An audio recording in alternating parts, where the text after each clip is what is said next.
안녕하세요. 이번 영상에서는 가스라이팅에 대해서 이야기를 한번 해보려고 해요. 가스라이팅이라는 단어를 많이 들어보셨을 것 같은데, 가스라이팅이라고 하는 게 상대방의 심리를 교묘하게 조작해서 내 뜻대로 만들어가는 그 심리적인 학대를 말하거든요. 생각보다 많은 연인이 상대방으로부터 가스라이팅을 당하고 있는데, 사실은 가스라이팅을 모르고 그냥 경험하거나 가스라이팅을 당하는 경우가 되게 많아요. 인간관계라고 하는 게 서로 핑퐁처럼 주거니 받거니 하는 게 관계이기 때문에 서로가 서로에게 영향을 미치는 게 너무너무나 당연하거든요. 그런데 가스라이팅처럼 상대방을 교묘하게 조작하려고 하는 것은 핑퐁으로 영향을 미치는 거하고 완벽하게 질적으로 달라요. 예를 들어서 쾌활한 성격을 갖고 있는 사람이 만나면 덩달아서 나도 쾌활해진다거나, 농담을 잘하는 사람을 만나면 나도 덩달아서 농담을 배워서 잘하게 되는 것은 인간관계에서 일어나는 그냥 일상적인 일이라고 친다면, 가스라이팅 같은 경우는 일부러 상대방을 바보처럼 만들어 버리는 거예요. 그래서 내 뜻대로 해서, 야, 내 뜻대로 하는 게 너는 맞는 거야, 이렇게 자꾸 가스라이팅, 그러니까 조작을 해버리는 거죠. 그래서 가스라이팅은 상대방의 심리나 상황을 교묘하게 조작해서 그 사람이 스스로 의심하게 만들어버리고, 그리고 그 스스로 자기 자신을 믿지 못하게 만든 후에 사람을 지배하려는 행동을 말하는데요. 연극에서부터 나왔습니다. 가스등이라고 하는 연극에서 나온 장면이 있는데요. 이 연극에서 남편이 집안의 가스등을 일부러 어둡게 만들고, 그리고 어두우니까 부인이 집안이 어두워졌어 이렇게 말하잖아요. 그러면 남편이, 아유, 너 눈이 잘못됐네. 안 어두워. 내가 얼마나 신경 썼는데 어둡다고 얘기해. 너 시력이 이상한 거야. 네가 이상한 거야. 이렇게 이야기를 하면서 탓을 하는 거예요. 객관적으로는 가스라이팅, 그러니까 집안의 가스등이 어두워졌는데 그것을 아니라고 바바 우기면서 세뇌를 시키면서 네가 잘못됐다라고 알려주는 거죠. 그러면 이것 때문에 아내는 점차 자신의 현실 인지 능력을 의심하면서 판단력이 흐려지는 거예요. 그래서 남편한테 의존을 하게 되는 거죠. 가스라이팅을 경험해보지 않은 사람들은 왜 뻔한 거짓말을 세뇌당해 라고 생각할 수 있는데요. 이 가스라이팅이라는 게 아주 친한 사람이 나를 위한다는 이유로 아주 서서하고 아주 사소한 수준에서 점점 크게 이런 그 조작, 그 사람의 인지, 생각을 조작하기 때문에 피해자들은 사실 자기도 모르는 사이에 조종을 당하고, 그리고 거기에 기대게 되는 거죠. 그래서 상대방은 그 자존감에 손상을 당해요. 내가 그렇게 바보 같나? 내가 잘 모르나? 그래, 내가 그거밖에 모르나? 이런 생각이 들다 보니까 자꾸 의존하는 거예요. 이건 어떻게 해야 돼? 이거 나 좀 알려주면 안 돼? 나 잘 모르는데. 그러면서 계속 의존하는 거죠. 저도 사실 똑똑한 사람이라고 생각을 하는데, 저도 벌써 가스라이팅 당한 경험이 몇 번이나 있어요. 그래서 예전에 한 10년 정도 이렇게 만났었던 사람 같은 경우는 자기가 내 돈을 다 쓰고 다 정말 쪽 빨아먹어 놓고 우리가 함께 돈을 벌면 되는 거다라고 하면서 나 혼자 돈을 벌어서 먹여 살렸는데, 난 함께 돈을 버는 거다, 조금만 더 지나면 괜찮다라고 하면서 제가 10년 동안 거의 10몇 억, 15억, 20억 가까이를 쫙 빨리고 나중에 빚이 3억까지 생겼었으니까, 그 정도로 조종을 당하는 게 정말로 친밀한 관계라면 점점 커지면서 순식간에 장악을 당하더라고요.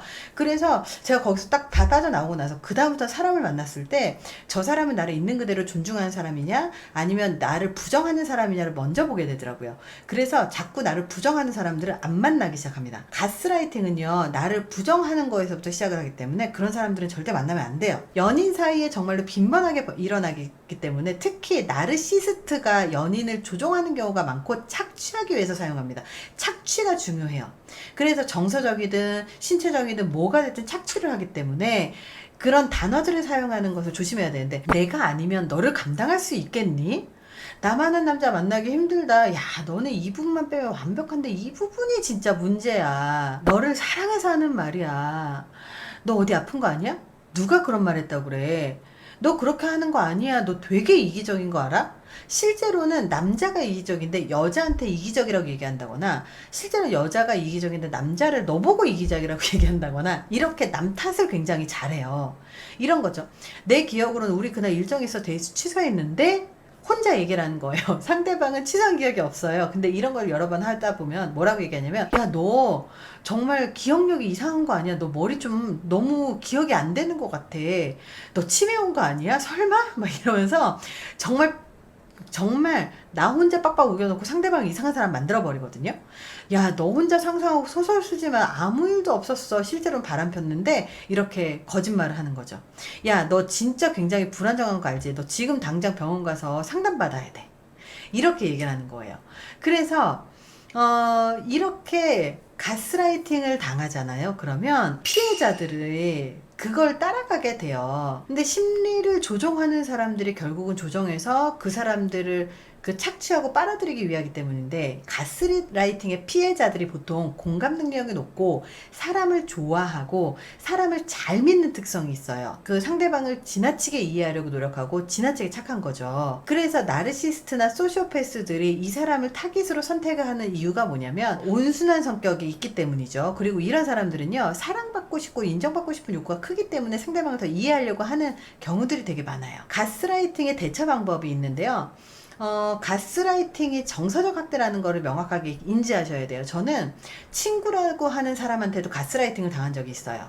뭐냐면 친하니까 이렇게 얘기해요. 야, 나는 너랑 친하니까 네 입장에서 생각하는 거야. 힘들까봐 이렇게 얘기하는 거야. 라고 이야기를 하면서 계속 뭔가를 시키고 하라고 하고 안 하면 삐지고 화를 내고, 그래서 결국 그대로 했다가는 큰일 나고 막 이런 일들이 많아서 정말 너무 정서적으로 이렇게 가까워지는 것들을 조금 거리를 두려고 좀 하고요. 정말 믿을 만한 사람인지 아닌지를 검증을 굉장히 오래 합니다.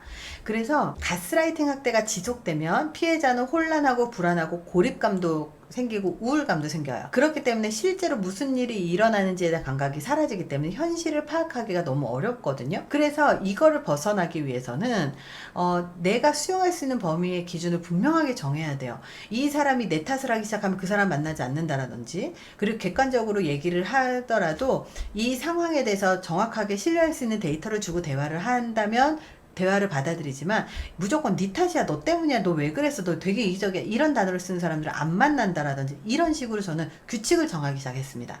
그리고 한 사람의 말만 듣는 게 아니고 여러 사람의 말을 주변에 2명 이상을 두기 시작하면서, 여기에 대해서는 이런 일이 벌어졌는데 너는 어떻게 생각해? 너는 어떻게 생각해? 너는 어떻게 생각해? 그래서 이 이야기들을 다 모두 수집을 해서 나만의 기준을 다시 만들어내기 시작을 해요.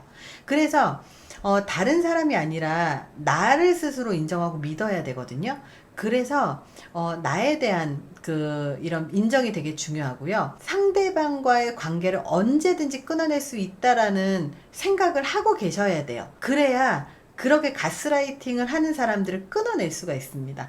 자, 이번 영상에서는 가스라이팅, 나를 조종하는 심리적인 조종사, 그리고 나를 착취하는 심리적인 조종사에 대해서 얘기했는데요. 이 다음 영상에서는 어떤 사람들이 가스라이팅을 당하는지, 어떤 상황에서 내가 가스라이팅을 당하는지를 알아보기 위해서 체크리스트를 한번 해보려고 해요. 그래서 이번 영상은 이렇게 마치고요. 다음에 체크리스트 한번 해보도록 하겠습니다. 수고하셨습니다. 감사합니다.